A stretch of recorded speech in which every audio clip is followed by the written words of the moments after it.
Bonjour à tous, on va continuer les cours toujours sur le thème numéro 1, c'est-à-dire l'organisation et la transformation de la matière.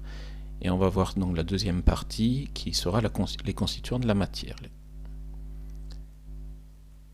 Alors, nous savons déjà que la matière se compose de particules chimiques et dans ce chapitre on va étudier en fait quels sont ces éléments chimiques qui composent la matière. Alors ces éléments chimiques sont des particules qui sont invisibles à l'œil nu car très petites et en fait on va les appeler des atomes. Mais qu'est-ce qu'un atome? On va faire un peu d'histoire. Les Grecs ont défini ces petites structures qui ne sont pas visibles par le terme de atome, qui signifie quelque chose qui ne peut se diviser. Donc pour eux, ils ont défini la plus petite structure qui compose la matière en tant qu'atome, sans savoir forcément la structure d'un atome. Si on regarde un petit peu l'échelle d'un atome, puisque c'est invisible à l'œil nu, en fait il va falloir que l'on crée une échelle qui est adaptée à l'atome. Alors, vous allez regarder ici cette unité de mesure qui s'appelle le nanomètre. Un nanomètre, c'est égal à 10 puissance moins 9 mètres, c'est-à-dire 1 milliardième de mètre. Alors, qu'est-ce que ça veut dire 1 milliardième de mètre? Ça signifie que si vous avez 1 mètre et que vous le divisez en 1 milliard de petites unités, eh bien, une petite unité correspondra à 1 milliardième de mètre. Alors, il faut savoir qu'un atome, c'est beaucoup plus petit que 1 nanomètre. Ça correspond à environ 0,1 nanomètre, c'est-à-dire 0,1 milliardième de mètre. Ici, vous avez une image, une photographie qui a été prise par un microscope électronique à balayage. Ce sont des microscopes qui sont très puissants, qui vont permettre de montrer ici la présence des différents atomes. Donc ici, vous avez différents atomes. Vous avez ici une échelle qui correspond à 0,5 nanomètres. D'accord? Et si on utilise cette échelle, on verra que dans 0,5 nanomètres, vous avez à peu près 3 atomes, ce qui correspond à une taille d'atome qui fait à peu près du 0,1 nanomètre. Alors vous avez ici un tableau que vous avez dans votre livre à la page 208.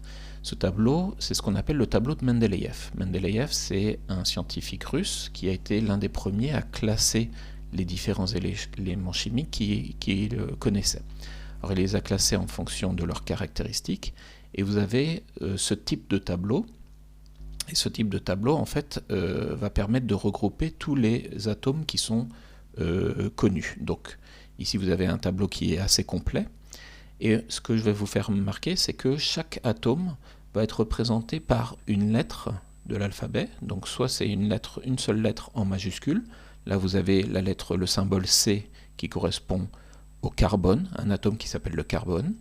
Ici, vous avez la lettre F qui correspond à un autre atome qui s'appelle le fluor.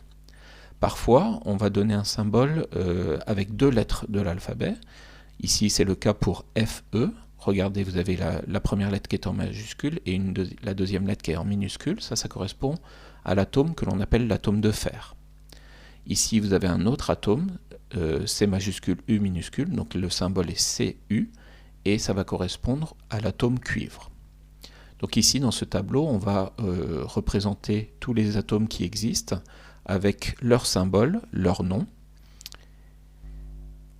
Alors ici, vous avez les atomes que vous allez devoir connaître, les plus simples. Donc vous avez hydrogène, carbone, oxygène, azote, avec leurs symboles correspondants, H, C, O et N. Et on va pouvoir les schématiser en les représentant par des petites boules. Et ces boules vont représenter chacun des atomes. On va utiliser des couleurs différentes pour les 4 atomes qu'on vient de citer. Donc pour l'hydrogène, on va utiliser une boule blanche. Pour le carbone, ce sera une boule noire. L'oxygène, une boule rouge. Et l'azote, une boule bleue. Donc ce sont ces 4 atomes, schématisation d'atomes, que vous devez connaître. Les autres, c'est peu important pour cette année. Par contre, il y a d'autres atomes, vous devez connaître leur symbole. Donc par exemple, le cuivre, on l'a vu tout à l'heure, c'est le symbole Cu, majuscule, minuscule. Argent, ce sera Ag. Pour l'or, vous avez un symbole qui est AU. En fait, c'est normal, ça vient du latin, du mot latin aurum, qui veut dire or. Pareil pour le sodium, vous avez le symbole Na, ça vient du mot latin natrium. Et vous avez le fer, que l'on a vu tout à l'heure, avec le symbole Fe. Ensuite, alors je vous proposerai une deuxième vidéo, pour pas qu'elle soit trop longue, sur justement la constitution des molécules, qui va correspondre à un assemblage de plusieurs atomes ensemble. Et on verra ensemble comment se forme cette structure qu'on appelle molécule.